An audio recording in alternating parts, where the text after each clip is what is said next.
Hi, it's Eva Cartman, and you're listening to the Dream Big Podcast Show, the place to go to learn, laugh, and grow. Today we welcome jolly good fellow Chade-Meng Tan, and that really was his official title at Google before he left to help achieve world peace. This is episode 82, Big Dreamers, and hopefully you can tell by that intro that it is time to dream big.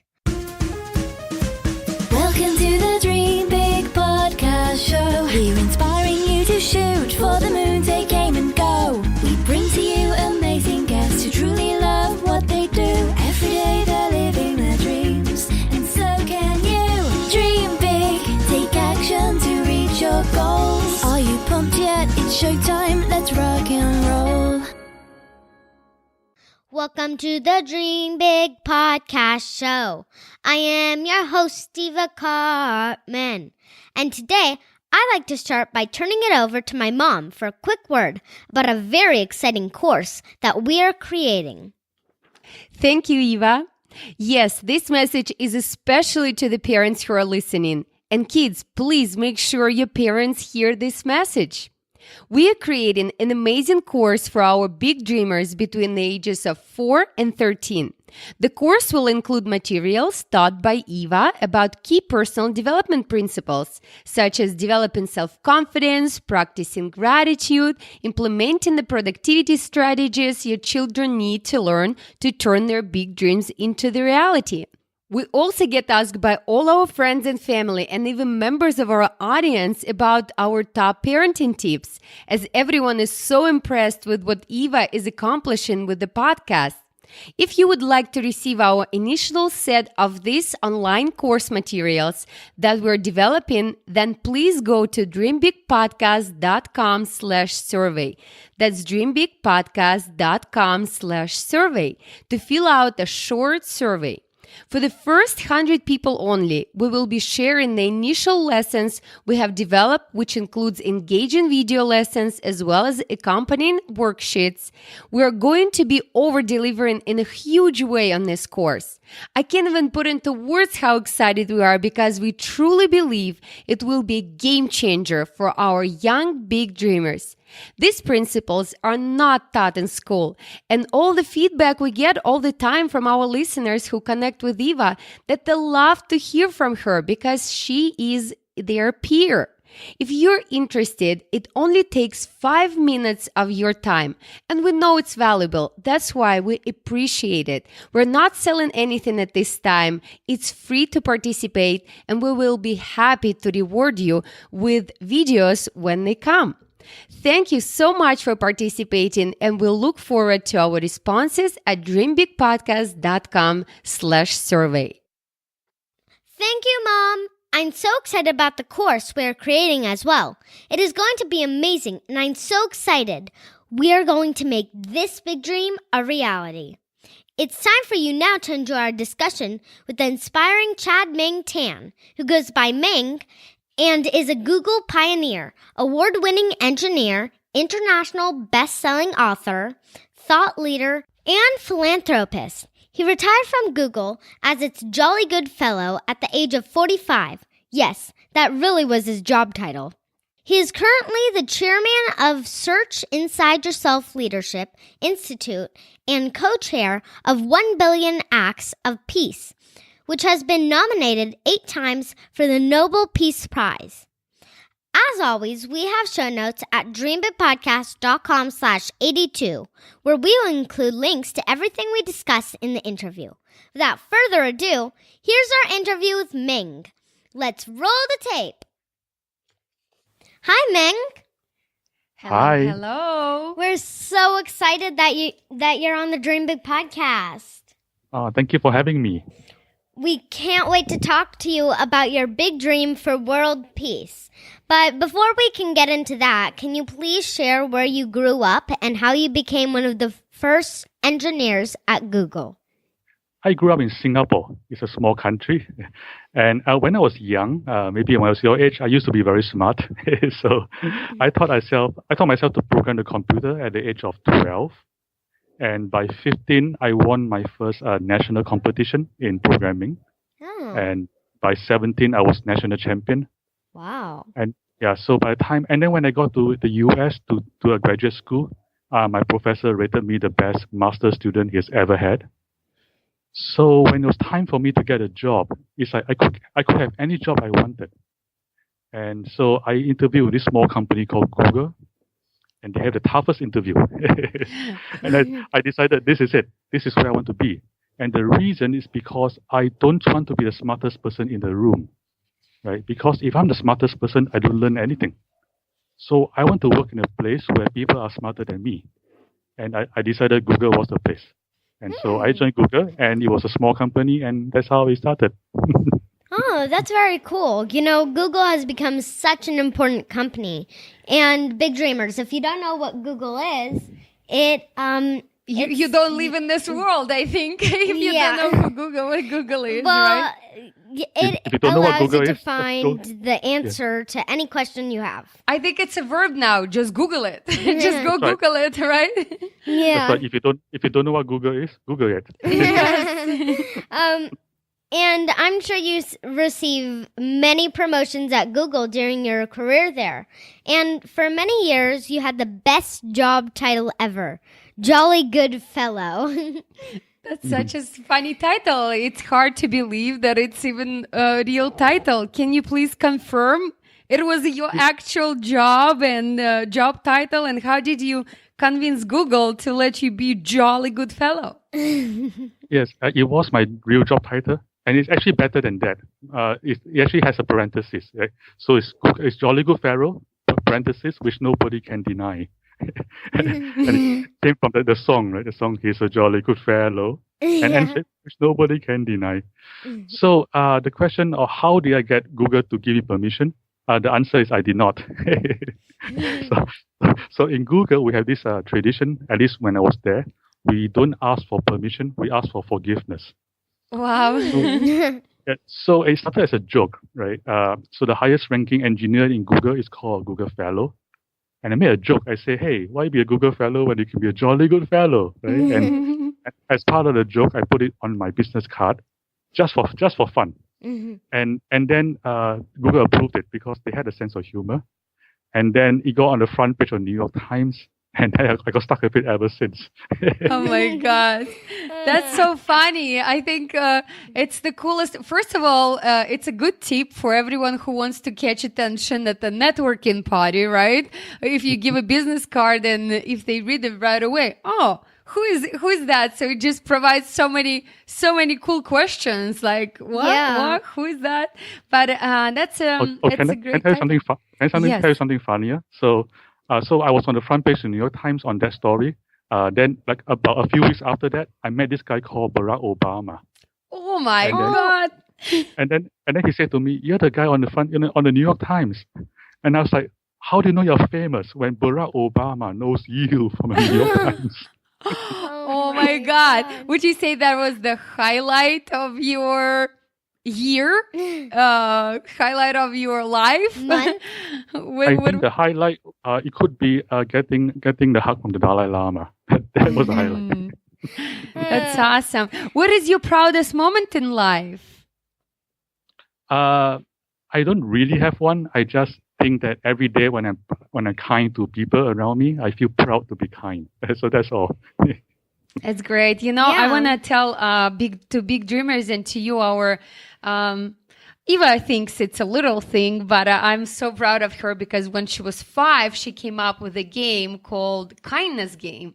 And she came up with the idea of giving cards to her friends at school. And we helped her to come up with a whole plan and even fundraise money to print out the actual game and send out to people. So the idea was to give the card, and card can travel around the world and people can register the card so they can see then where it started, where the kindness started and where it went. So this is when she was 5 years old. Amazing. So we can talk about kindness and big dreams. And big dreams, yes. Actually, you have a big dream, and I mean a really big dream, to create the conditions for world peace during your lifetime. Can you share how that can be possible and why you believe achieving world peace starts with people finding inner peace? So, in my opinion, the trigger for world peace is global compassion. Right? If there's compassion on a global scale, everybody's compassionate, then we have the conditions for world peace. And I think that for compassion to be sustainable and scalable, it has to be based on inner joy. And for joy to be sustainable, it has to be based on inner peace. So it's a package, peace, joy, compassion as one package. And the good news, or rather the first good news, is that it turns out those things are highly trainable. Right? You can train people, or people can train themselves to get inner peace and inner joy on compassion. That's the first good news. The second good news is that they can do that. If they do that, it's good for their careers, it turns out. So, for example, people who are happy, they sell 37% better. Right? So they become better salesperson. They're 19% more effective at work, and so on and so forth.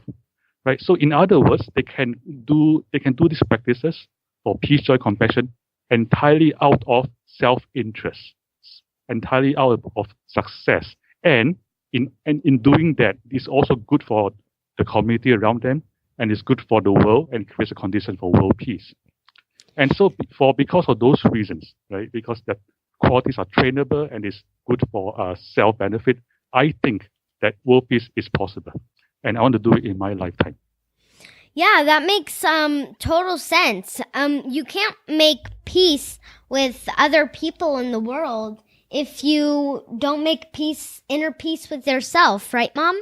Yes, I totally agree. And you said that we can create that peace inside of us. So, Meng, can you share, please, with us practical tools how we can do that? I can share a very simple tool. It's a 5-second exercise. Want to do that together? Yes, let's do it. Very simple. For 5 seconds, I want you to pay total but gentle attention to one in breath and one out breath. Okay, ready? Yes. And go.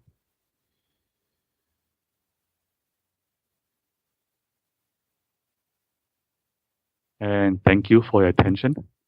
You notice something. You notice that you are calmer already after the breath than before the breath. Is that right? Yes. Mm-hmm. Yes. And then you might wonder, this is amazing. Like one breath. Why is it one breath so powerful, like so effective? And there are two reasons.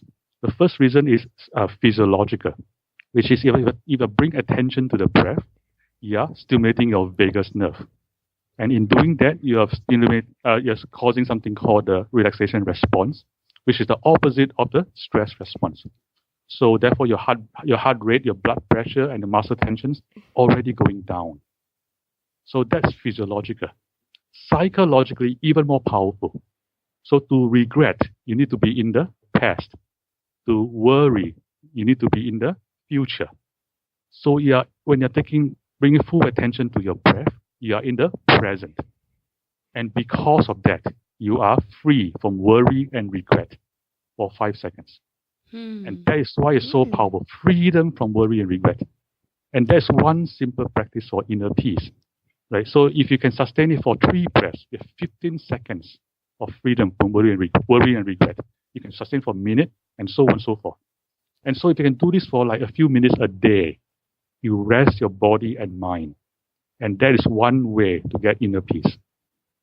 That's very, very useful and very practical. And I know that a lot of our big dreamers heard already about meditations on our show, and I'm sure they're practicing at home.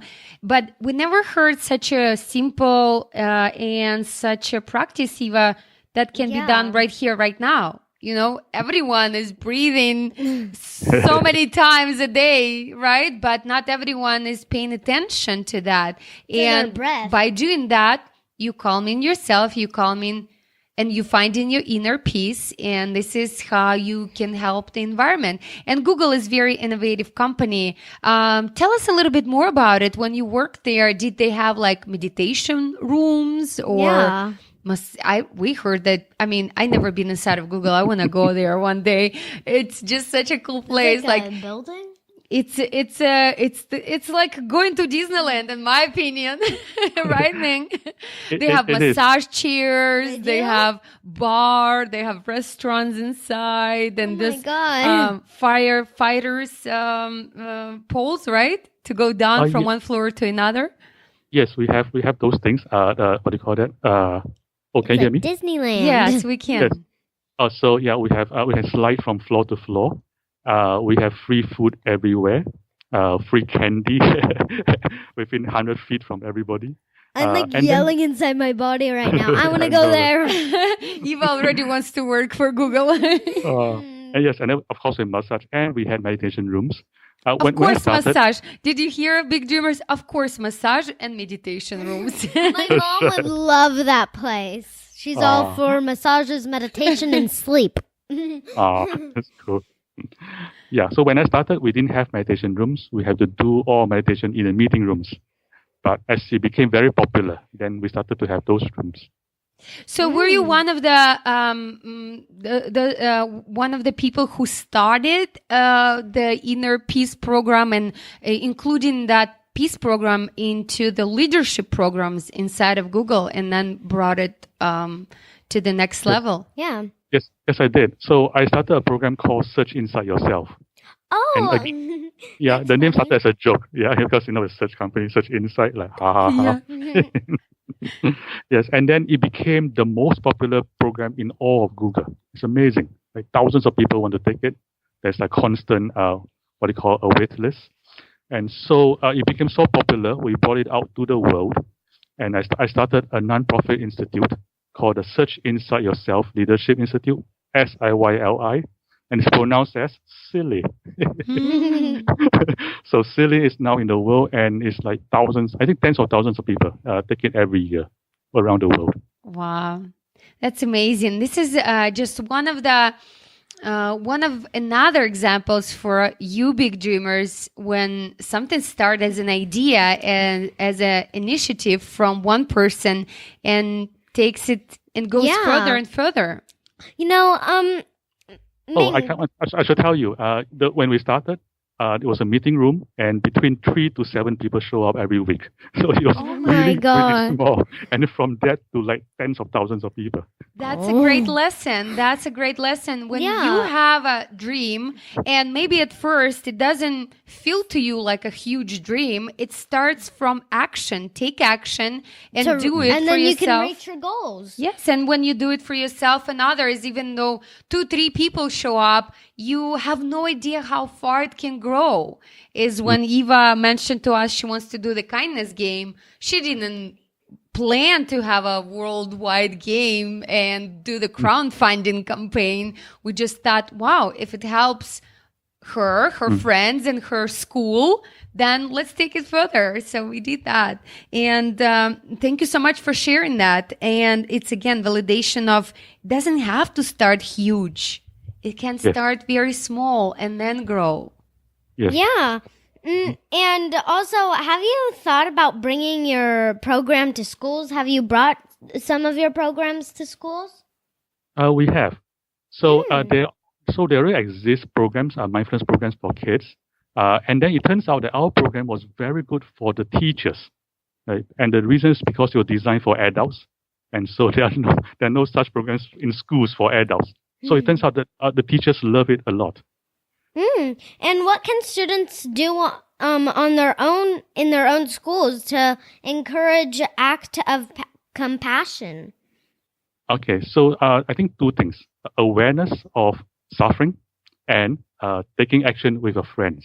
So let me give you an example. I'm part of this organization called 1 Billion Acts of Peace that you might have heard of, and we're trying to create 1 billion peace actions worldwide. 1 billion with a B. And so as part of this campaign, there were a bunch of teenagers. They noticed that in their community, there are women in jail. And those women in jail, the number one thing that they're most miss is having reading bedtime stories to their children. So these teenagers went to jail and recorded this woman reading bedtime stories to their kids. It's very, very powerful. Right? That's so And sweet. Yeah, and so it started just with a bunch of teenagers looking for what where the suffering is, and then coming together to relieve that suffering. That's such a touching story. Yeah, and So big so I encourage that dreamers. and encourage that for all the young people listening to this. Look around you, see where the suffering is, bring your friends together, and do something. It's very simple.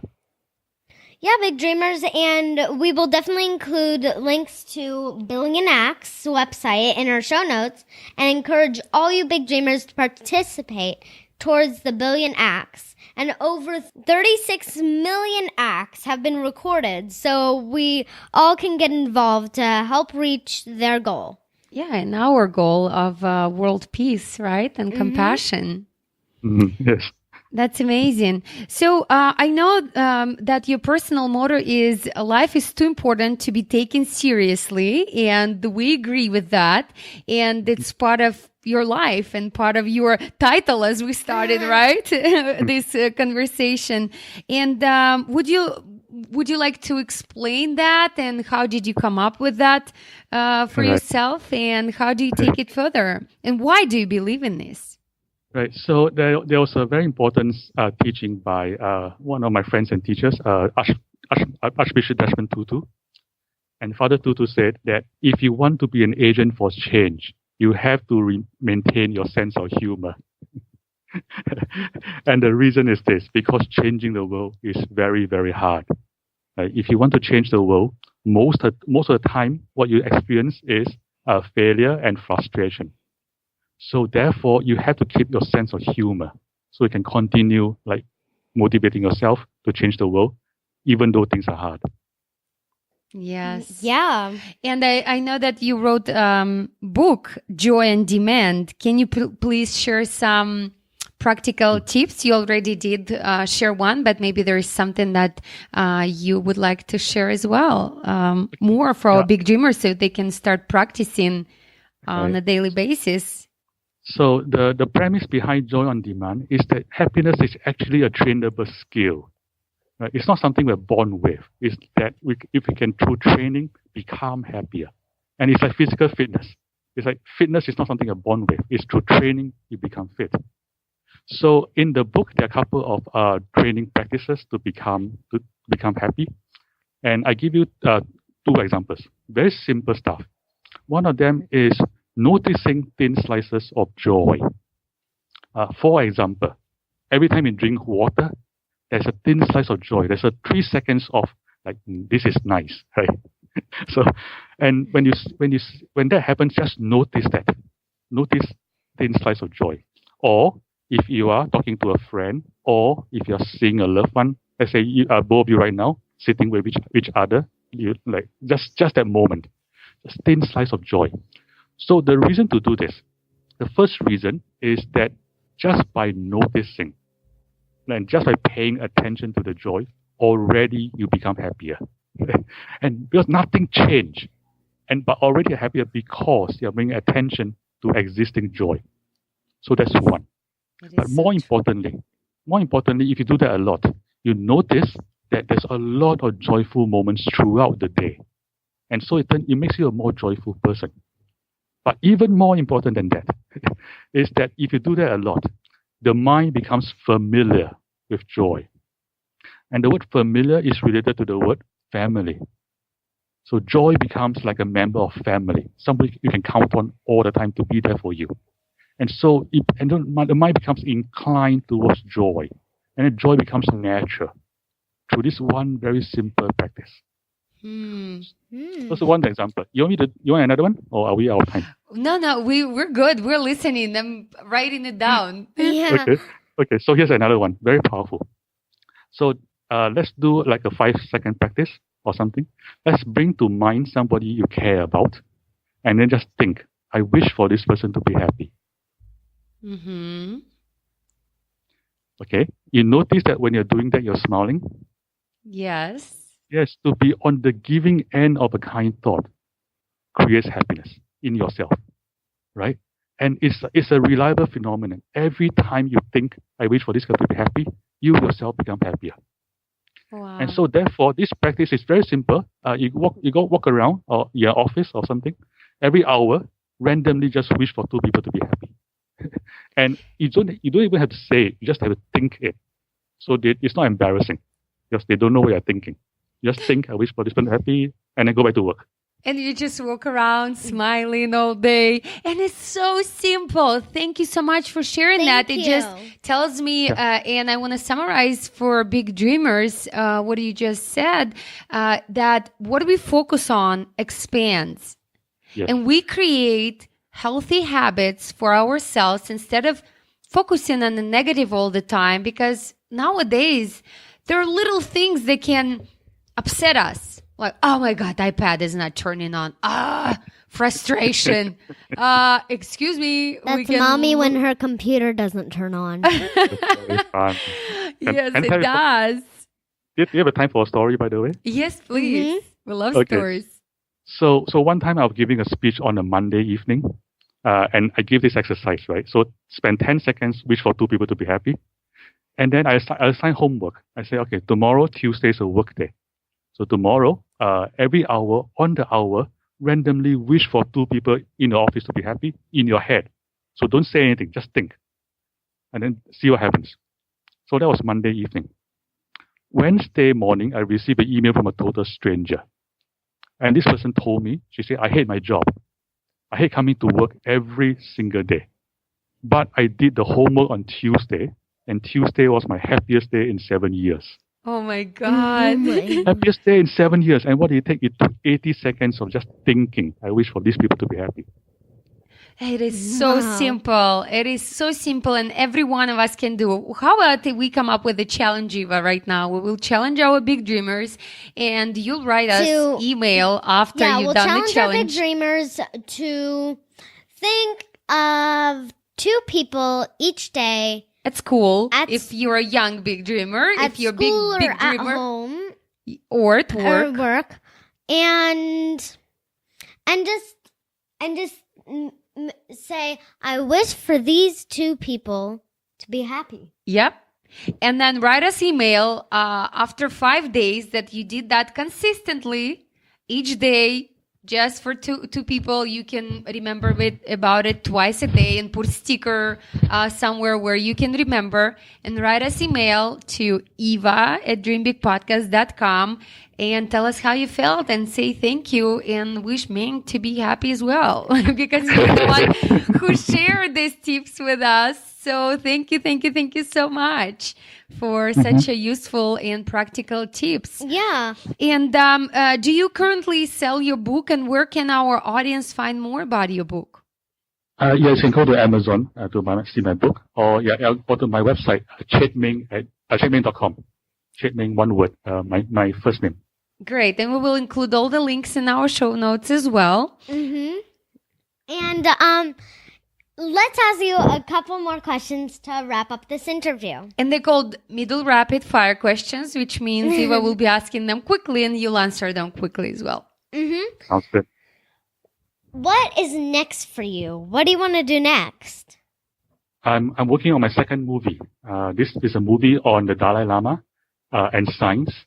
It's also a movie about Buddhism and science. What are your hobbies or the things you do for fun? I play too much video games.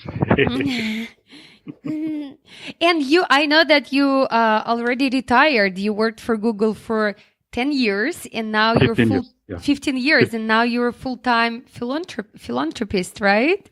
Correct. I'm a philanthropist and also I'm trying to be a filmmaker. That's great. What is your most embarrassing moment? When I forgot to switch off the light.